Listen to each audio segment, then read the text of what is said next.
I'm furious. I'm furious that yet more innocent lives were taken by gun violence.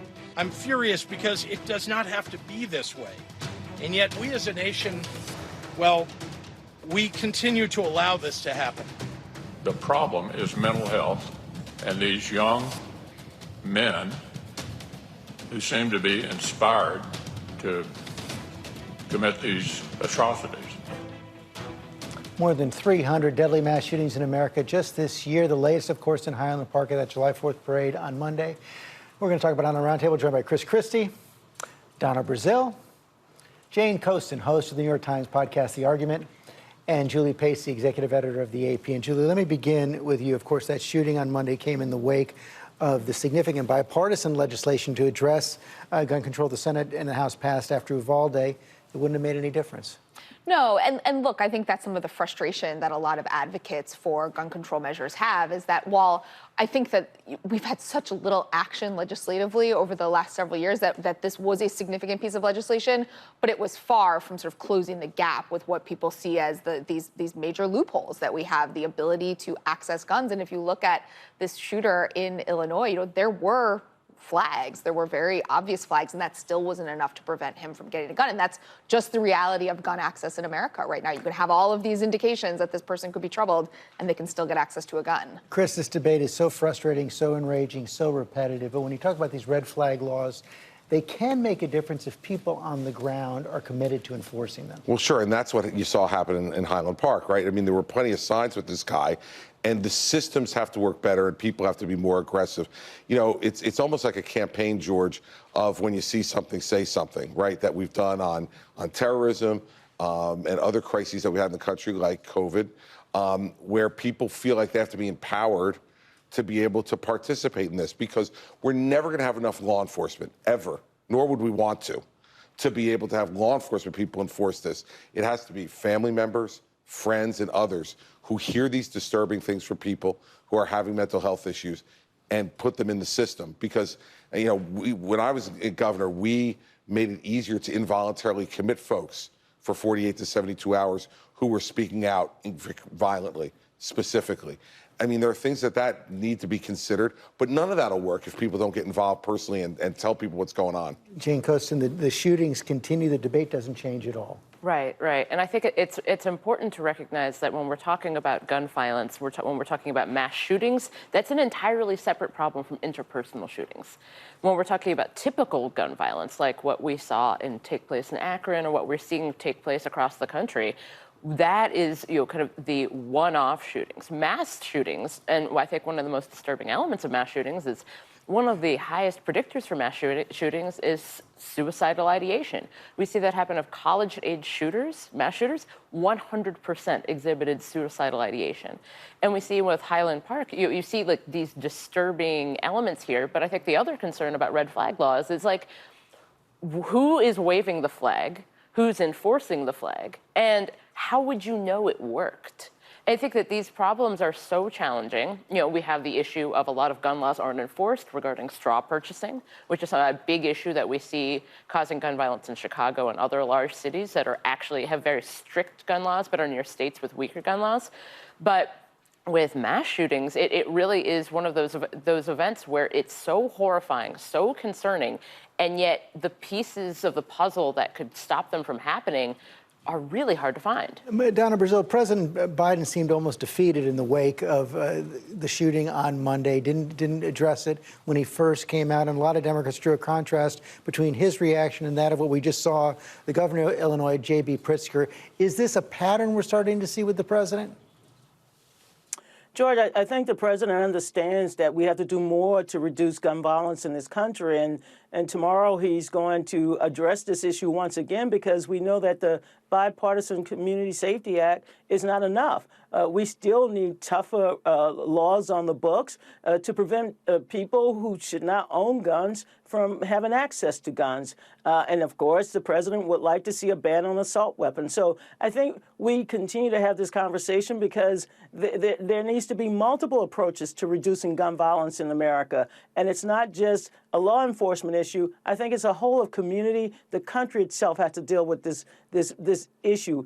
Otherwise, all we're doing every week is saying, again, enough is enough, or how many more times? This is a very serious issue, and we need the president, vice president, and everybody else, including local law officials and mayors, to get involved in trying to curb gun violence in the United States today. George, go ahead. I think Jane made a really important distinction, though, in her comments, which is, we have the mass shootings, and then we have the regular gun violence that is going on daily in our cities. Every day. We're sitting here in New York this morning. There was a compelling front page of the New York Post this week that had a person's sneaker covered in blood from having been in the area of a place where there was a big shooting here in New York City. I think there's two different ways to look at this, and the way that I think Jane laid out is we need to also be looking at what we're doing with law enforcement in our cities, and make a recalibration from where we were a few years ago. We're seeing the results of that, I think. But that's starting to happen, don't you think? I mean, the Democrats have pushed back on the calls we saw a couple of years ago for defunding the police. Right, and I think that the recalibration, George, having done this for a while, it takes a while for that to come down to the cop on the street to recognize what they need to do and what they're empowered to do to try to stop this. And also, the message has to get through to the criminal. I mean, we have so many cases. I just heard last night that the Manhattan DA alone is turning down 600 discretionary prosecutions a week in Manhattan. I mean, criminals get the joke. And when they know they're not going to be prosecuted, they become much more aggressive. I would also say, though, that, I mean, first and foremost, many areas that are experiencing massive increases in gun violence include areas that at no point defunded police. They also, increased police funding.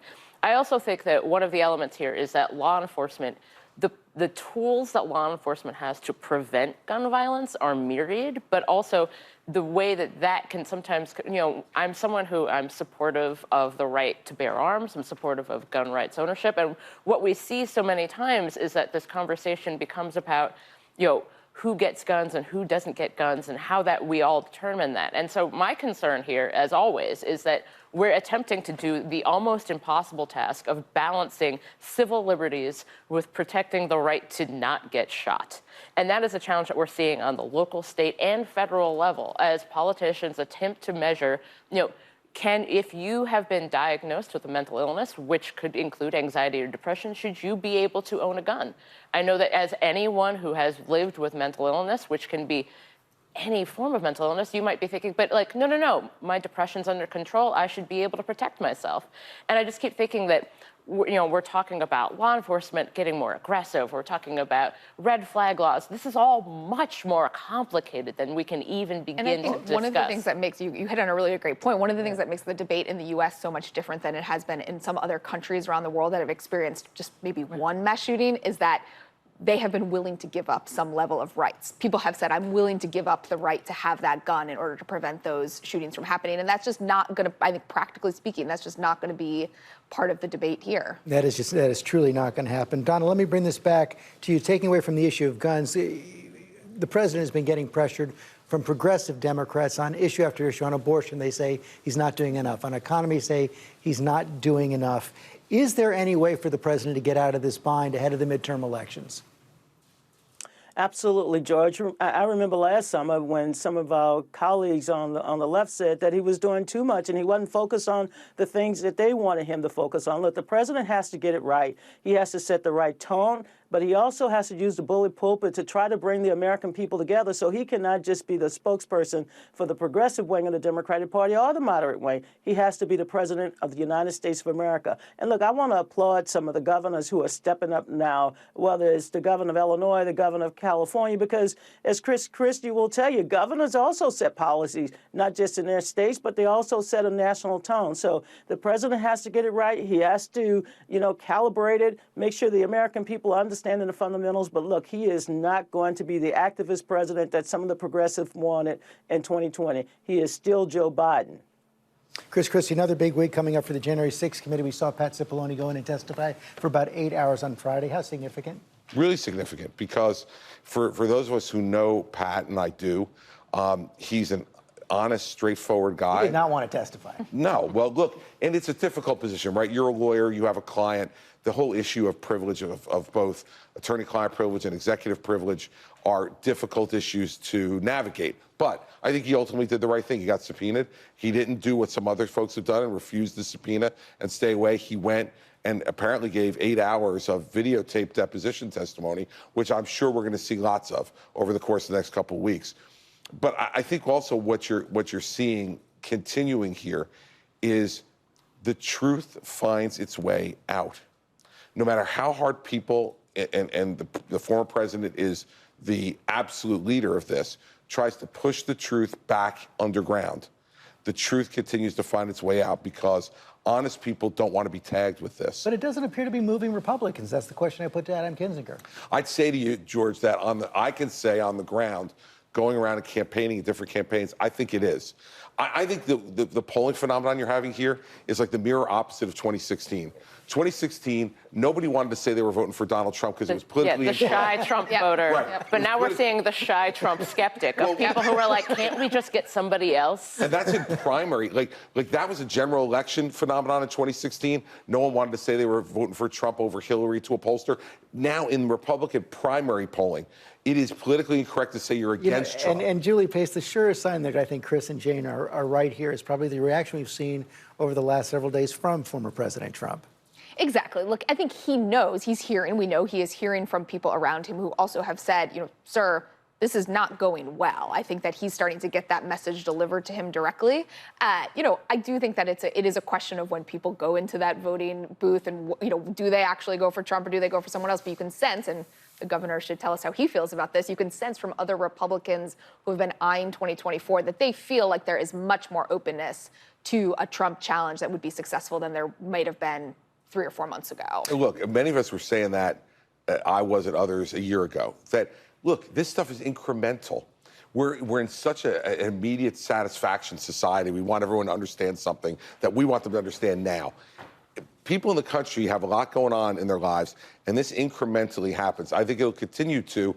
And the problem for the former president is, in some of these scandals he's had before, the truth was actually helpful to him. Right. In this one, the truth is not helpful to him, because the more the truth comes out, the more we know that what he wanted more than anything else was to stay in power under any circumstances. And what he wanted more than anything else was for that election to be overturned. And that's becoming clearer and clearer as more and more of the facts come out.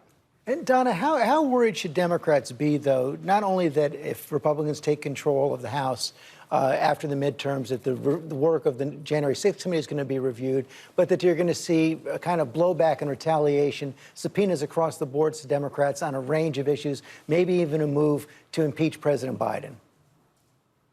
Look, I have every reason to expect that the Republicans will act like Republicans when they are back in power if they succeed in taking back control of the House or the United States Senate. They're going to go on a revenge tour. They're going to try to expose every little comment or sentence that we've seen come out of the Biden-Harris administration. But look, I don't think we should fear what the Republicans will do. What this committee has already demonstrated is that they are getting to the bottom of what happened on January 6th. And this week, we're going to learn from some of the protesters, the Oath Keeper, the Proud Boys, and others, if they had any contact with White House officials. I think it's important that we just learn the truth. And if the Republicans want to use their precious time, if they manage to take back control of Congress, House, or Senate, fine. The American people want our political leaders to try to work together, solve our problems, and to really get us back to some type of normalcy. Donna Brazil, all the rest of you, thanks very much for your time this morning. Hi, everyone. George Stephanopoulos here. Thanks for checking out the ABC News YouTube channel. If you'd like to get more videos, show highlights, and watch live event coverage, click on the right over here to subscribe to our channel. And don't forget to download the ABC News app for breaking news alerts. Thanks for watching.